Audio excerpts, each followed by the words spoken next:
Here are your solutions to number 8 on your review.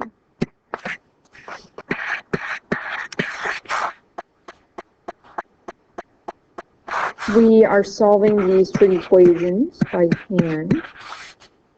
I have the cosecant of x over 2 equals the sine of x over 2.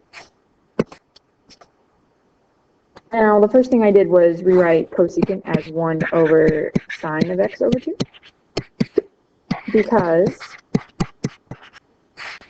I don't have an identity for the cosecant of x over 2. So then I replaced, and I said, I replaced the sine with the square root of 1 minus cosine of x over 2.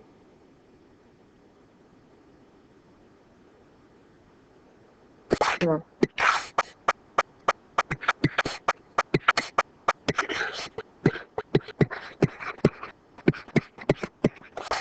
Now I'll get rid of the squares or the square root by squaring.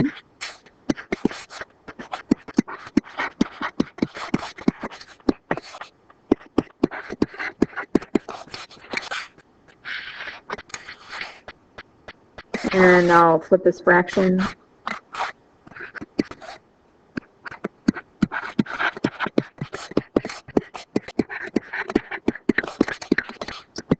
Now I'm going to cross multiply to get rid of the fractions. So I have 4 equals 1 minus the cosine of x times 1 minus the cosine of x.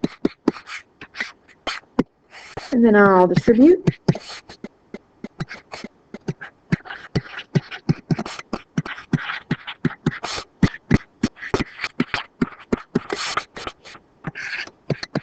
I'll reorganize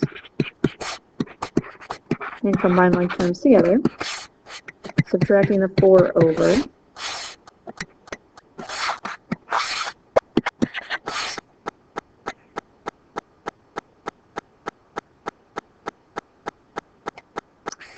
And now I will distribute, or factor. Factors of negative 3 that add up to give me positive 2.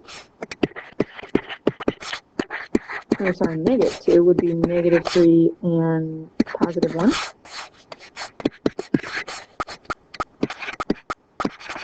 I have 2 equations. 3 equals the cosine of x, and negative 1 equals the cosine of x.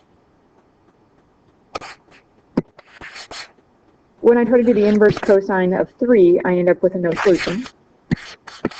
When the cosine equals negative 1, I know that I am on a quadrant. Cosine is represented by the x value. So 180 degrees would be my solution.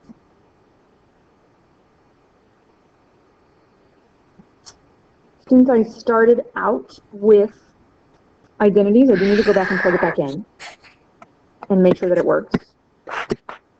A solution.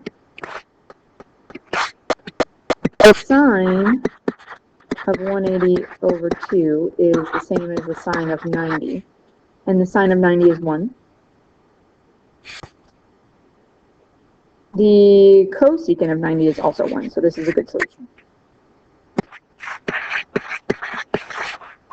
For 8b, I have 2 root 3 times the cosine of 2x equals root 3. I could use a double angle identity, but I don't think I want to because that'll bring in more trig functions than I feel like dealing with. So I'm going to isolate the cosine of 2x.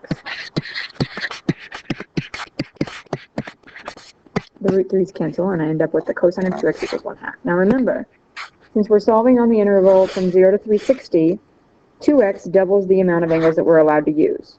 So I'm actually going to be on the interval from 0 to 720. So when I think about where I'm positive, cosine's positive in the first and the fourth quadrants. The angle that has a cosine value of 1/2 is 60.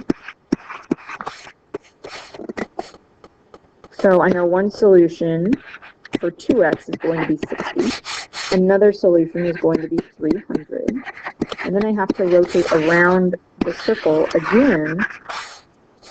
So 2x would have to be 360 plus 60, which is 420. And 2x would have to be 300 plus 360, which is 660. So my values of x are going to be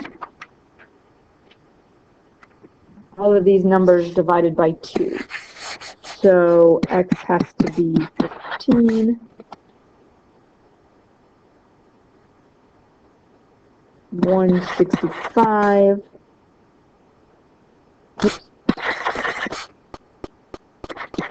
150, 210, and 330.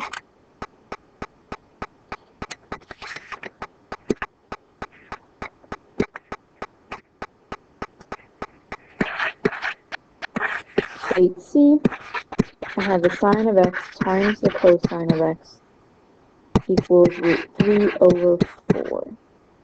Now, I have a sine and a cosine in the same problem. I want to see if I can use an identity to get rid of that. If I look at my identity sheet, I know that the sine of 2x is 2 times the sine of x times the cosine of x.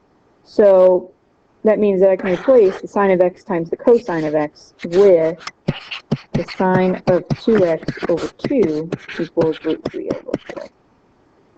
Now I'll get rid of the fraction by multiplying by 2. Root 3 over 4 times 2 is going to be root 3 over 2.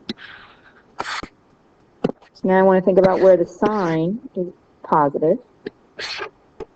Positive in the first, and it's positive in the second. I, again, am doing 2x, so I'm going to go from 0 to 720 instead of 0 to 360, doubling the amount of angles that I use. The angle that has a sine ratio of root 3 over 2 is 60. So I know that 2x is going to equal 60, and 2x is going to equal 120. I have to rotate all the way around again. So 2x is going to equal 420, and 2x is going to equal 120 plus 360, which is 480. And if I try to rotate it around again, I'll get too big. So my solutions for x are going to be all of these numbers divided by 2, 30, 60, 210, and 240.